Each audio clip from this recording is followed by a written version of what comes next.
NDTV, yes? Hello, and welcome to Out of Britain. Isn't that such a beautiful, gorgeous bus? Well, like all things English, this is a tea bus, and that's why it's so pretty. Having high tea, that too on a moving bus in London, is a trend. And I'm here on a cold winter evening to take a tour on this bus and to meet some extremely interesting people. And I'm going to invite you to come and join me on this bus journey, because up here in this bus are going to be at least about 40 something people. And I'll let my camera woman in.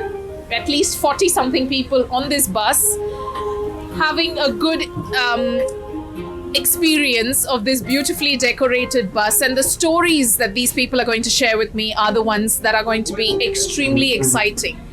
What we are going to do on Out of Britain is to go around central London, to see the lights around London. It is invaluable. It is extremely something so beautiful. Only one should watch, witness and experience to keep it as a memory, and one that you'll cherish all your life. So let's get on and see who's on the bus, and let's get on this journey and understand their own journeys that they've had in this beautiful city called London, which today is a brand. And the attraction towards this brand, London, never dies down, especially for a British Asian, a British Indian.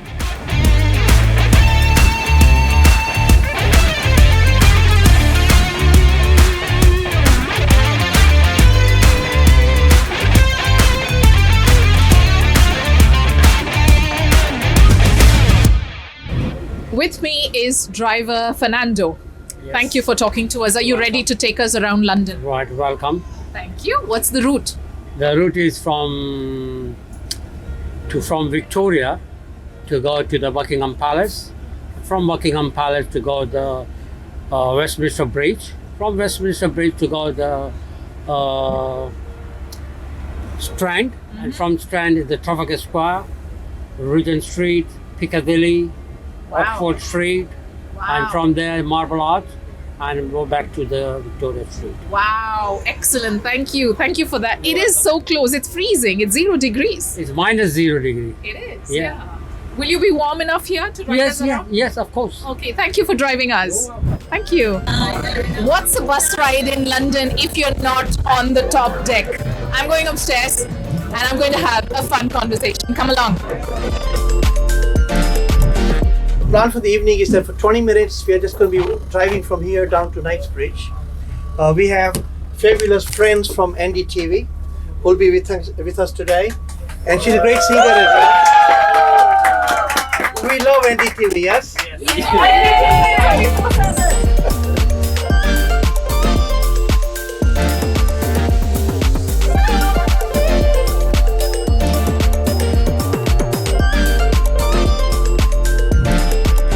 I'm on a bus. It's very, very pretty, gorgeous bus.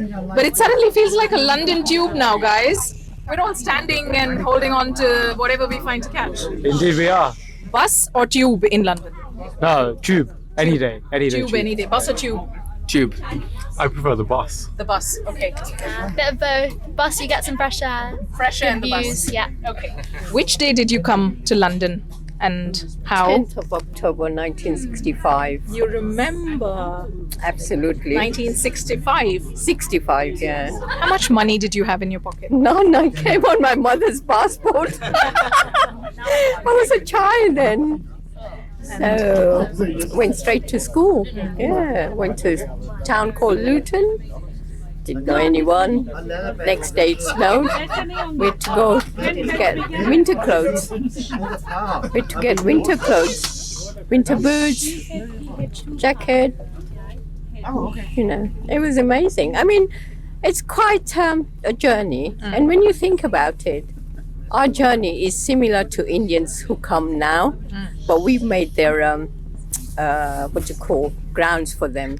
When we came there, we were in similar position. We lived in one 2-bedroom house with 5 other families. Each room was occupied. It was a struggle. It was a struggle. Okay, because we've got everybody's attention here. There's Neil, there's Nilesh Bhai. I'm going to do like a quick rapid fire, right? Whoever shouts loudest gets heard on camera? Oh, that was Guys, I haven't asked the question, have I? Ready? Ready? Okay. Is it easier for Indians coming today to London as immigrants, or was it easier for people who came in the 60s and 70s? No. Do we have any student here? We laid the foundation for it. Okay, somebody says, Ranu says that we British Indians laid. Depends if it's legal or illegal. All legal. We do only legal things on TV. Can I say something? Okay, we've got a very rounded answer. It's easier to travel today to London, says Sanjay Gadvi, but to settle here is harder today than it was earlier. But also, Sanjay Bhai, the racism is much better. We have improved. The UK has improved. Okay. When I came here, when I went to the school, no white person would sit next to me. No white sat next to you. No. So I was sitting on my own. Yeah. Okay, you came in 1964 and you came. I came in 2016 from Australia. Okay. And did you face any racism? No, I think it's been the one thing I love about London is it's very multicultural. And for me, what made my journey easier here is the community we have. So I'm a volunteer at Neasden Temple, and I think the community we have, it's such a global family almost. And all the lovely people here, everyone doing something to give back. Because of all the It makes you feel like you're at home. Absolutely, yeah. Okay, so there is a little bit of appreciation for all of you here.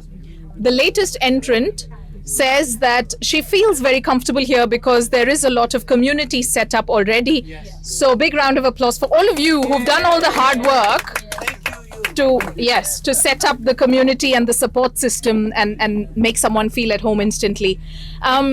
One word for Indians living in London, British Indians living in London. One word. Seva. Okay.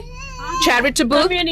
Community. Okay, so you integrate very easily. Very easily, yes. Hardworking. Contributing again. Contributing. All the time. Contributing to the economy. All the time. In every sense of the word. Peaceful.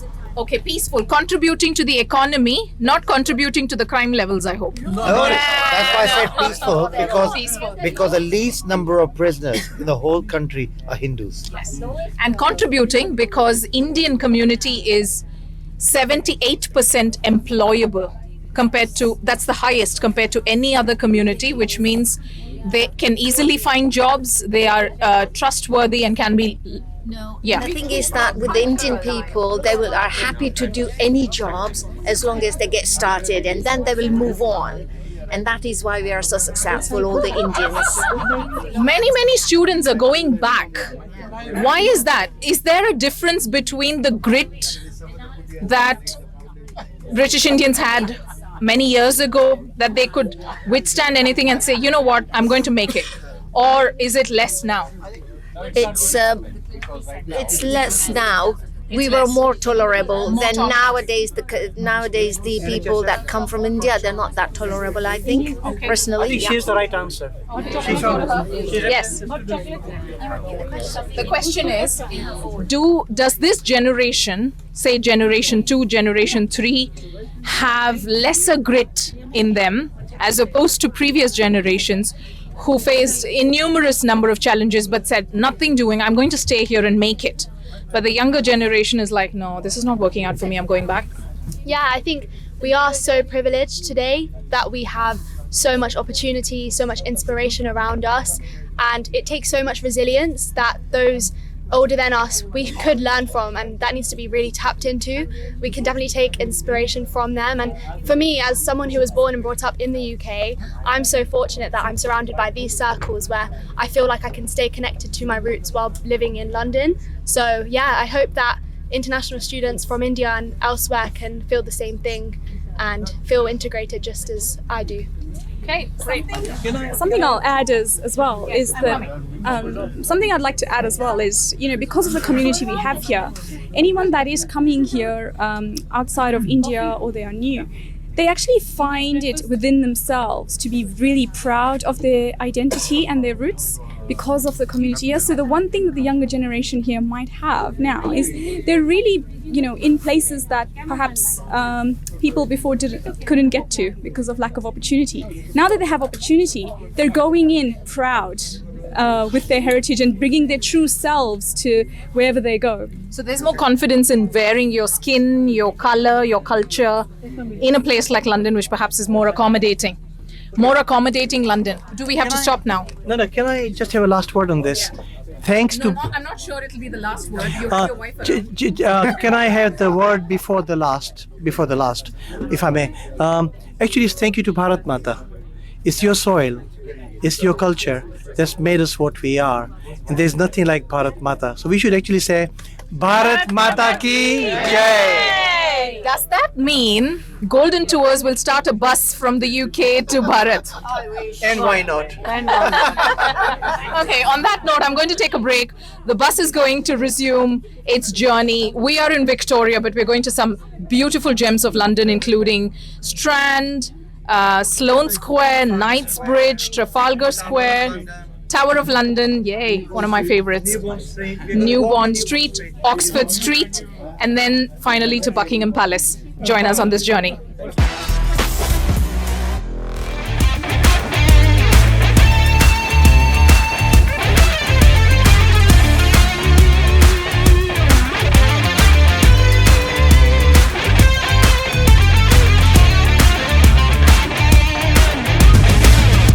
Welcome back. This is going to be a very memorable journey for me. I've never done this, like I said before, shooting inside a moving bus in London. A bus in London is a very reliable thing to do. Public transport is amazing in London. Many will complain that nowadays trains are late, buses are late, but they're still there. And people choose whenever they travel to London to be on public transport. So now I'm going to be chatting with this bunch about the best journeys that they have made in life. Not a metaphor, but an actual physical journey. A cycle ride, a bus ride, a train ride, a tube ride. It could be India ride. Wow, a journey. Are you guys thinking about it as well? I'm coming. Okay. The most challenging one, I kind of recall, I was in Mongolia. Mongolia? Yeah, I think it was around about mid-80s. And I had to visit one copper mine. And that was I was in Ulaanbaatar. And the mine was like a day and a half train journey. If you think train journeys in India are rough, this was way rough. So there was only one option. Yeah. I rented an army helicopter. Okay. Okay. For just a one-day ride to take me there and back. Okay. And then they said, okay, we arranged the money and things like that. So they said, okay, come tomorrow morning. So there I was, and I was in a hotel, and I was the only guest in the hotel, brand new hotel, only guest. And when I went down for breakfast, there was breakfast waiting for me, which they had made the previous night. But there was food. It was a toast they made the previous night, and that was it. So anyway, I got to got to the helicopter, and then they wouldn't start it until I got there. Yeah. So you're looking at minus 30 degrees. Oh my God. And, minus 30 degrees, having to take an emergency helicopter ride. That is a journey. And then I had to wait half an hour for them to heat up the helicopter. And then we had a 2-hour journey on the helicopter there, and that was risking it. Well, you set the tone. He set the tone. He took, in minus 30 degrees, an emergency helicopter ride, and that was the most memorable journey. But he also mentioned Indian railways can be sometimes rough. And funnily, I'm going to start with mine, which is Indian railways. Every summer vacation, we would travel to Madras as a family, and I would wait as soon as we boarded the train and the train started moving. My mum would open her dabba of the fresh smelling idlis and all the food. And it tastes better when it's on a moving train. I'm telling you, the food tastes better. Yes, that's my memory. That's my memory too. Okay. So we used to live in Mumbai, And often we used to go to Gujarat where rest of the family were. And my mom is the best you could call host. In her small bag, big bag, she will have every single thing. You ask for milk, she will have milk. You ask for dahi, she will have dahi. You ask for mukwas, she will have mukwas.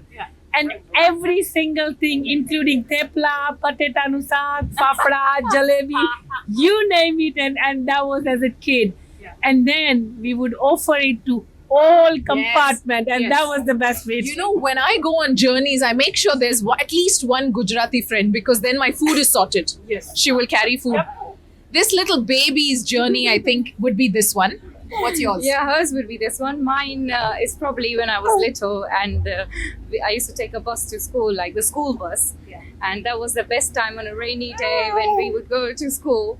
And halfway through, they tell us that, oh no, the school is closed today.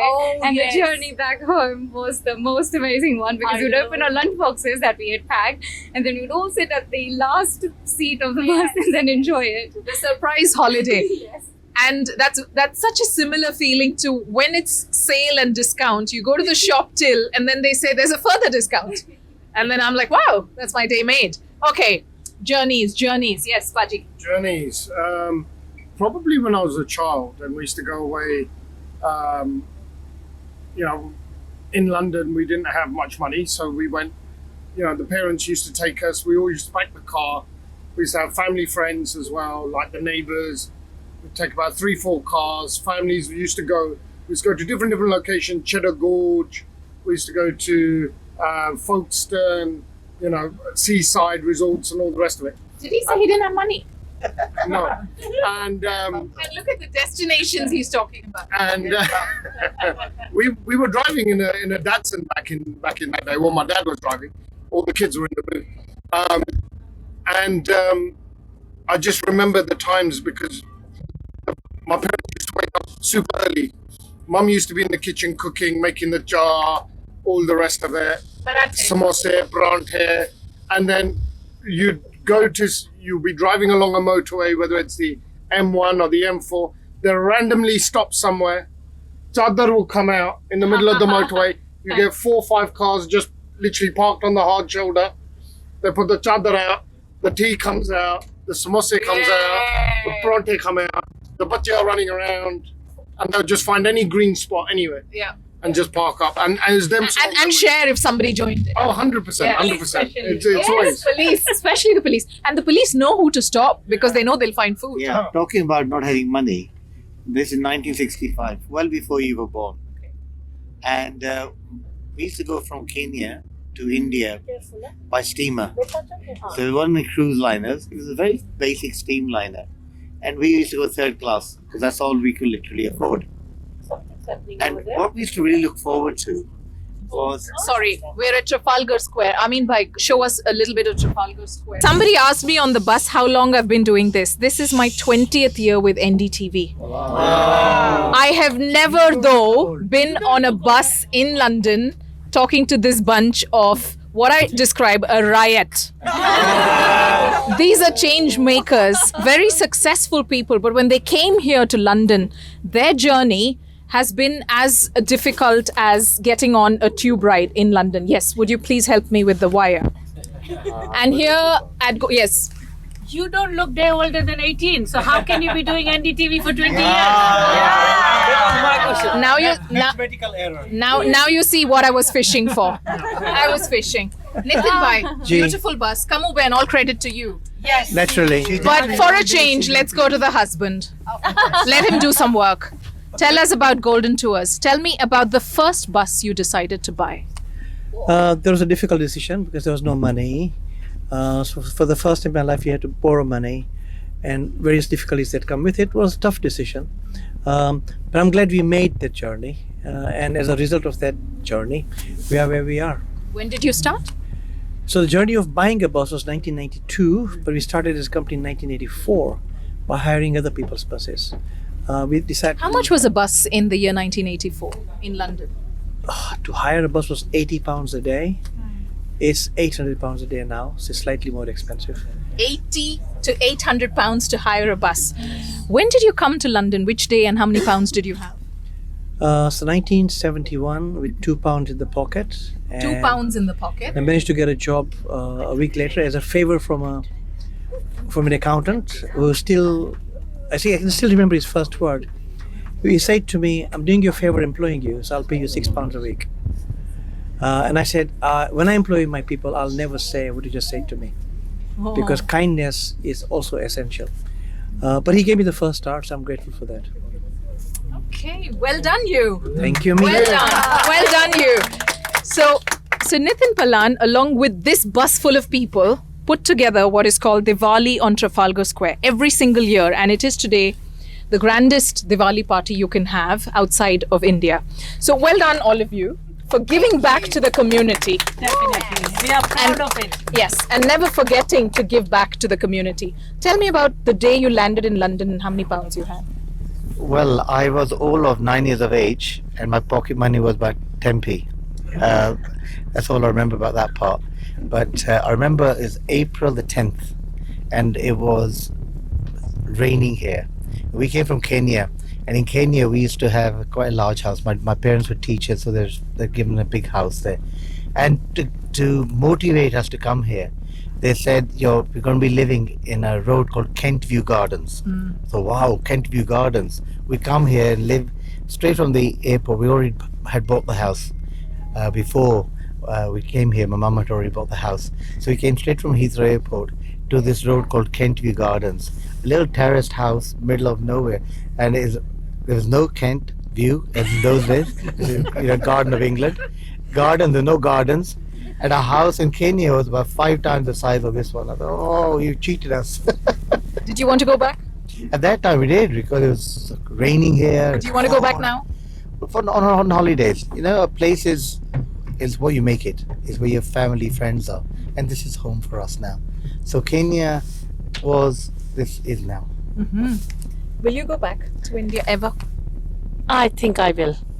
One day, maybe, because my roots are there and I still belong there. Yes, I have made my life here, but I think one day I will like to go and stay there. So, this was such a fabulous journey, and I've had such a joyful sort of a ride across London City, going through the lights and sharing a little bit of that sparkle and light with the wonderful people on this bus as well. So thank you. And if you have journey memories, share them with us. Amin Bhai is filming this for us. Thank you very much. Drop your comments, look after yourself, and I'll see you next week. Take care.